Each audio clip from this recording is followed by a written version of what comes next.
Saudara yang kami kasihi, Jemaat Galilea, ya pada saat ini saya akan menyampaikan kebenaran daripada firman Tuhan. Saya akan berdoa terlebih dahulu. Tuhan Yesus, kami mengucapkan syukur dan terima kasih kalau kami akan menyampaikan kebenaran firman Tuhan. Biarlah Engkau urapi bibir lidah hamba-Mu dan Engkau sertai di dalam nama Tuhan Yesus Kristus. Kami berdoa dan mengucap syukur. Kuduskan dan sucikan bibir lidah hamba-Mu. Tuhan, terima kasih, terpuji nama-Mu. Haleluya. Amin. Saya akan membacakan tema yaitu Maria Magdalena, Injil Lukas 8 ayat 2 dan 3, ayat 1 sampai 3. Tidak lama sesudah itu Yesus berkeliling dari kota ke kota dan dari desa ke desa memberitakan Injil Kerajaan Allah. Ke-12 muridnya bersama-sama dengan dia, dan juga beberapa orang perempuan yang telah disembuhkan dari roh-roh jahat atau berbagai penyakit, yaitu Maria yang disebut Magdalena yang telah dibebaskan dari 7 roh jahat, Yohana istri Kusa, bendahara Herodes, Susana, dan banyak perempuan lain. Perempuan-perempuan ini melayani rombongan itu dengan kekayaan mereka. Amin. Nah, kita melihat pada hari ini, saya akan berbicara tentang Maria Magdalena. Maria Magdalena atau Maria dari Magdala, sebuah desa kecil dekat di daerah Galilea. Dikatakan telah disembuhkan dari roh-roh jahat oleh Tuhan Yesus, dan kemudian dikatakan dan berbagai penyakit oleh Tuhan Yesus. Kemudian dikatakan perempuan ini melayani rombongan Yesus dengan kekayaan mereka. Saudara, bahwa mereka itu mempunyai uang yang bisa dipakai untuk melayani, yaitu penginjilan dari kota ke kota, dari desa ke desa. Nah, kita lihat pada hari ini bahwa apa saja yang dilakukan oleh Maria Magdalena. Yang pertama dikatakan dia ingin membalas kasih daripada Yesus.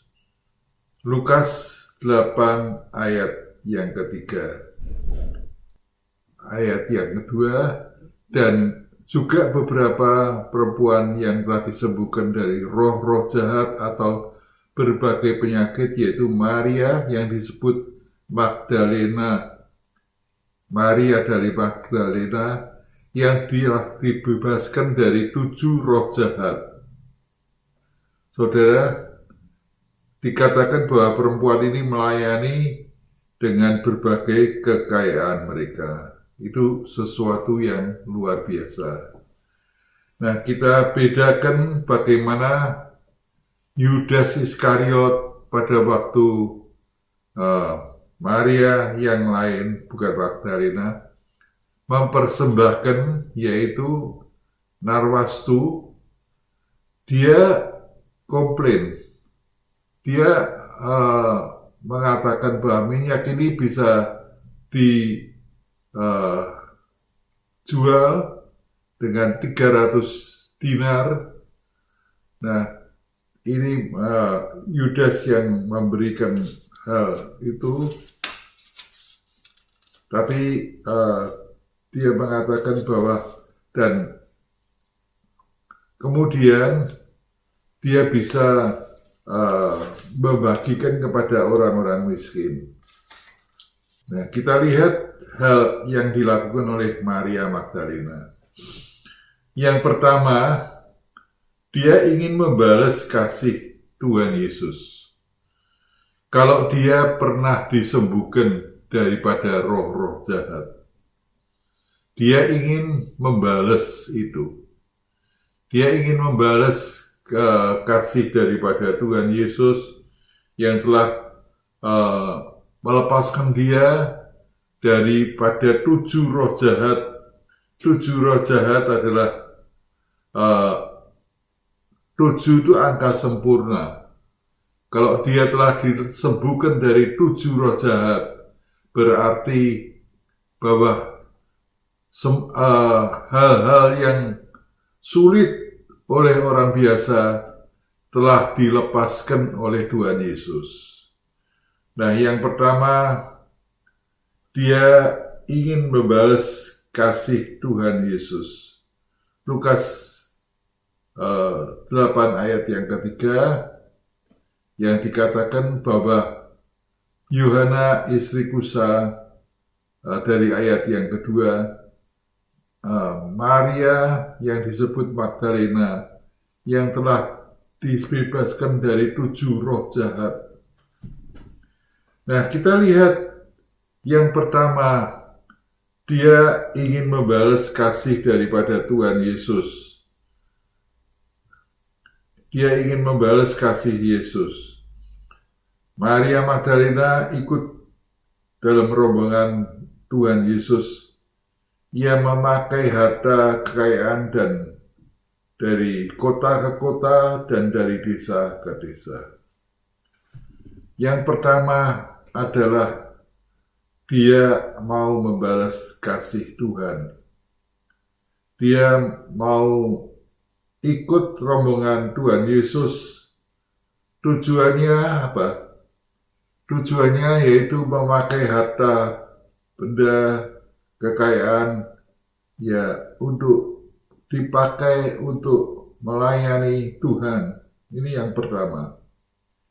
Yang kedua, dari membalas kasih Tuhan, yang kedua adalah menjadi pengikut Yesus yang setia. Lukas 8 ayat 1 dan 2, kita ulangi lagi. Tidak lama sesudah itu Yesus berkeliling dari kota ke kota dan dari desa ke desa memberitakan Injil Kerajaan Allah. Ke-12 muridnya bersama-sama dengan dia. Dan juga beberapa orang perempuan yang telah disembuhkan dari roh-roh jahat atau berbagai penyakit, yaitu Maria yang disebut Magdalena, yang telah dibebaskan dari 7 roh jahat. Kita lihat yang kedua, dia dari membalas kasih Tuhan, dia mengiring Tuhan Yesus. Ya, dia mengiring Tuhan Yesus menjadi pengikut Yesus yang setia, yaitu tujuannya memberitakan Injil Kerajaan Allah. Dan dikatakan dari kota ke kota dan dari desa ke desa. Maria Magdalena, Yohana istri Kusa, Susana, dan lain-lain. Dia ikut, yaitu perjalanan salib, yang dimana murid-murid daripada Tuhan Yesus, mereka tidak ada yang ikut. Mereka tidak mengikuti jalan salib. Tapi Maria Magdalena dikatakan bahwa dia ada di salib Kristus.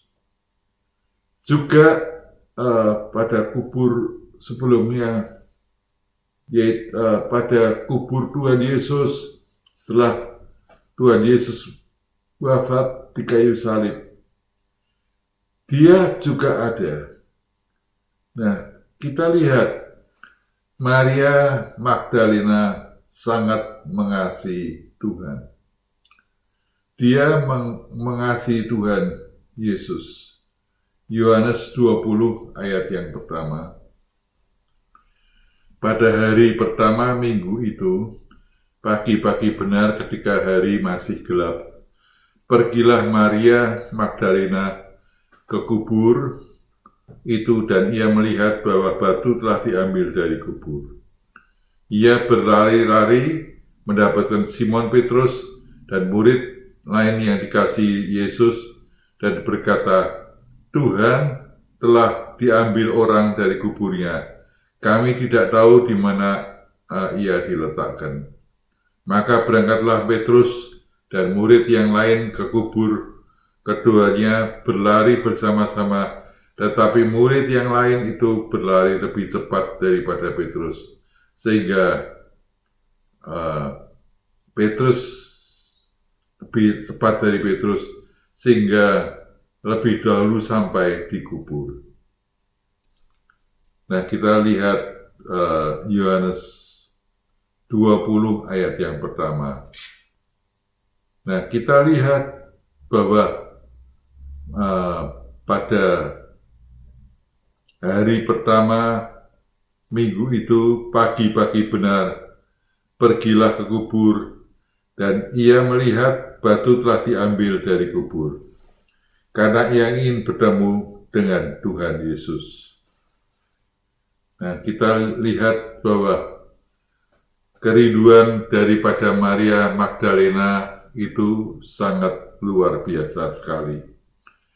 Dia bukan saja mengikuti Tuhan Yesus, tapi dia pagi-pagi benar setelah Tuhan Yesus itu wafat, setelah Tuhan Yesus meninggal, maka pagi-pagi benar dia pergi ke kubur dan melihat batu telah diambil daripada kubur. Kalau batu penutup kubur itu lain dengan orang di Indonesia. Batu kubur itu didorong, dan itu sesuatu yang sangat berat sekali. Jenazah bukan dikubur, tetapi dimasukkan ke dalam lubang gunung batu. Nah, dia melihat batu telah diambil dari kubur itu, karena dia ingin bertemu dengan Tuhan Yesus. Kemudian di dalam Yohanes 20 ayat yang ke-11. Tetapi Maria berdiri dekat kubur itu dan menangis. Sambil menangis, ia menjenguk ke dalam kubur itu. Dan nampaklah olehnya dua orang malaikat berpakaian putih, yang seorang duduk di sebelah kepala dan yang lain di sebelah kaki daripada tempat mayat Yesus terbaring. Kata malaikat itu kepadanya, "Ibu, engkau menangis. Mengapa engkau menangis?" Jawab Maria kepada mereka, "Tuhanku telah diambil orang, dan aku tidak tahu di mana dia diletakkan." Sesudah berkata demikian, ia menoleh ke belakang dan melihat Yesus berdiri di situ. Tetapi ia tidak tahu bahwa itu adalah Yesus. Kata Yesus kepadanya, "Ibu, mengapa engkau menangis? Siapakah yang engkau cari?"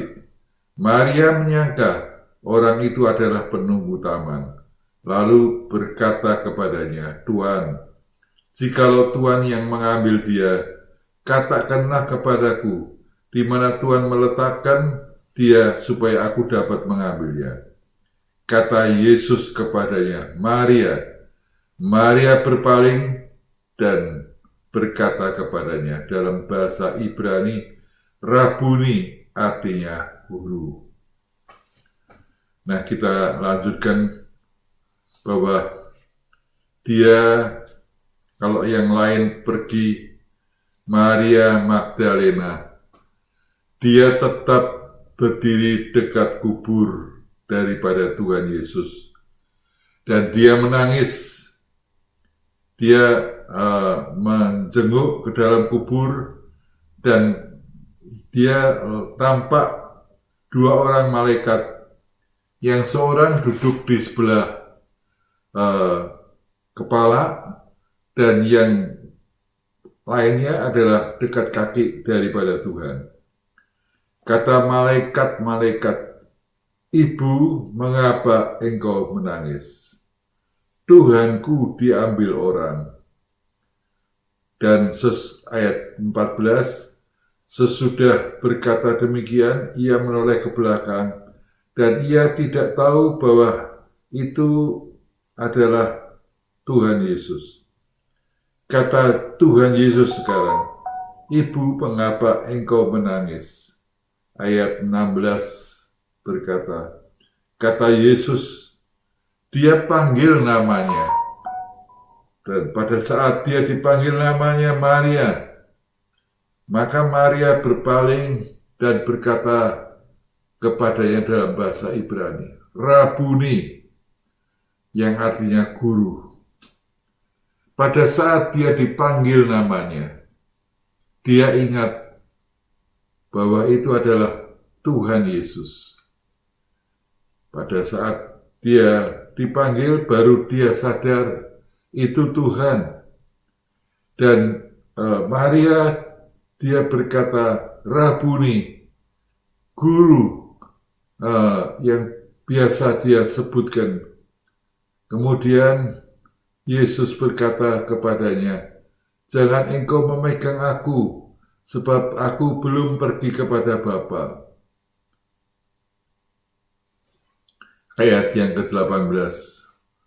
Ayat 18 berkata, Maria Magdalena pergi dan berkata kepada murid-murid, "Aku telah melihat Tuhan," dan juga bahwa dia yang mengatakan hal itu kepadanya. Nah, kita lihat, saudara, kalau Maria disebut, dia telah melihat Tuhan. Maria Magdalena adalah orang yang pertama melihat Yesus yang bangkit, sehingga dia bisa menjadi pewarta. Orang yang pertama. Mengapa bukan murid-murid yang seharusnya mereka melihat Yesus yang bangkit, tapi Maria Magdalena, dia adalah orang yang pertama yang mendapat kehormatan untuk bisa melihat Yesus yang bangkit. Nah, dari Maria Magdalena, dia menjadi pewarta bahwa Yesus itu hidup dan berkuasa. Sebab itu, jadilah seperti Maria Magdalena. Kita orang Kristen, biarlah kita menjadi orang-orang yang tahu berterima kasih pada saat kita telah ditolong oleh Tuhan. Bagaimana dengan Anda semua? Apakah Anda pernah mengucapkan syukur dan terima kasih? Orang kusta, 10 orang kusta, hanya 1 daripada 10 yang kembali kepada Tuhan Yesus. Nah, ini menunjukkan bahwa hanya 10% orang Kristen yang tahu berterima kasih. Nah, kita lihat Maria Magdalena adalah orang yang tahu berterima kasih, orang yang setia dan mengasihi Tuhan, sehingga mengalami kuasa kebangkitannya. Nah, dia mengalami kuasa kebangkitannya. Mari kita sebagai orang-orang percaya, biarlah kita juga menjadi orang-orang yang yang tahu berterima kasih kepada Tuhan Yesus.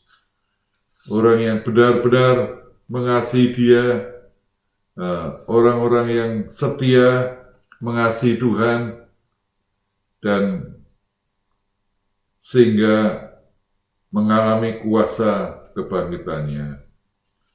Mari pada hari ini kita renungkan firman Tuhan. Yang pertama dikatakan bahwa kita harus membalas. Kalau Maria ditolong, biarlah kita juga tahu berterima kasih kepada Tuhan Yesus.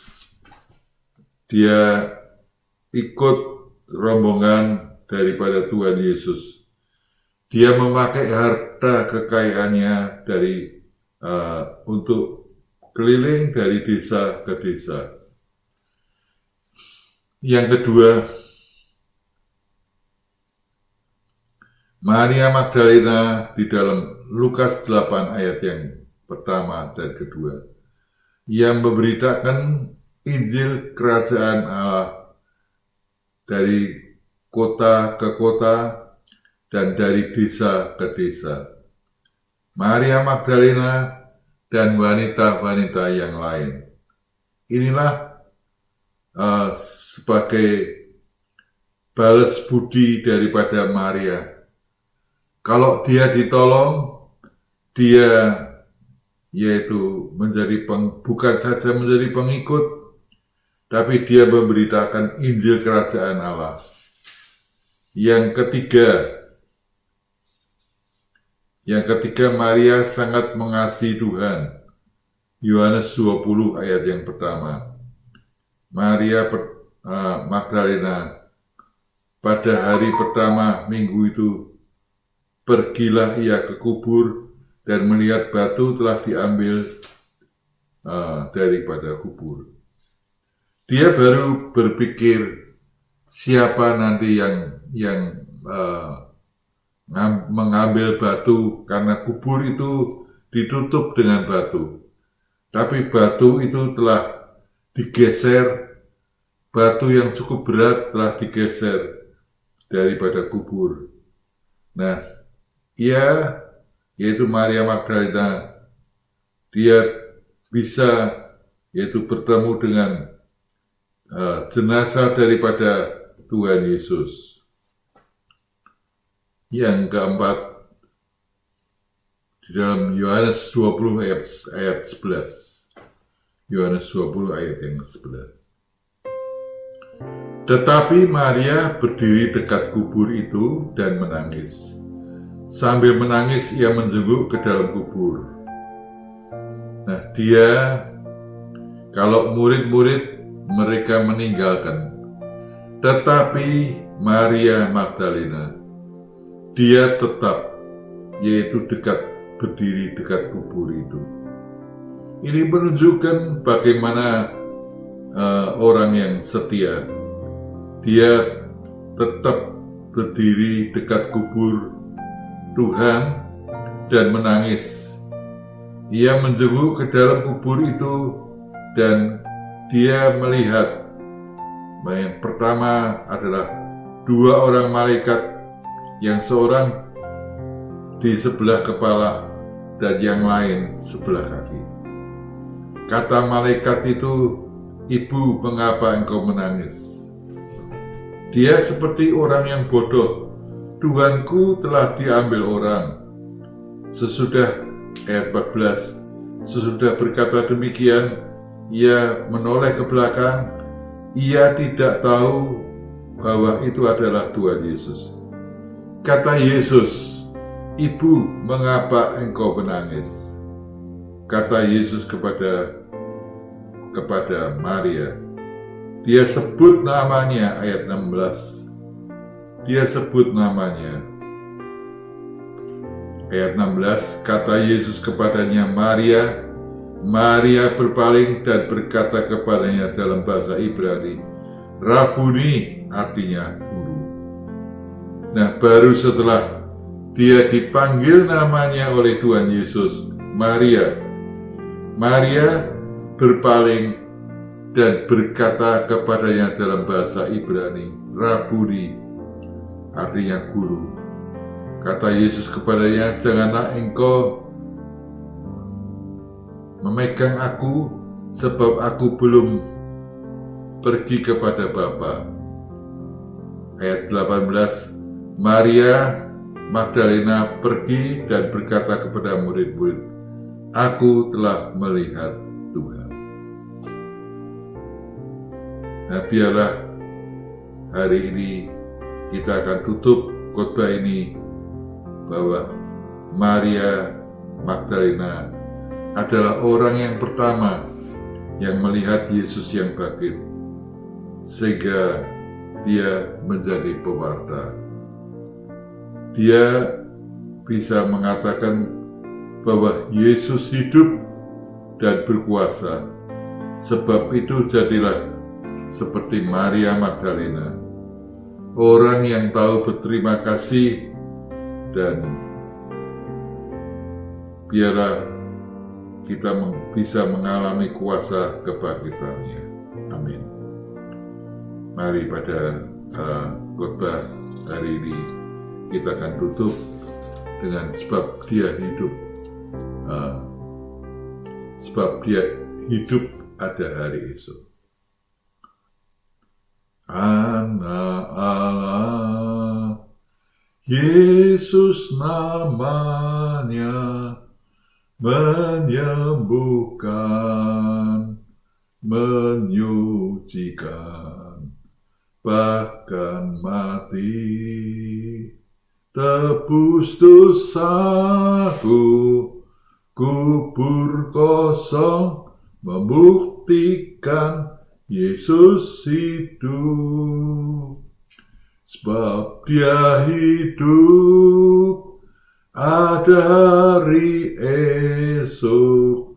Sebab dia hidup, ku tak gentar, karena ku tahu dia pegang hari esok.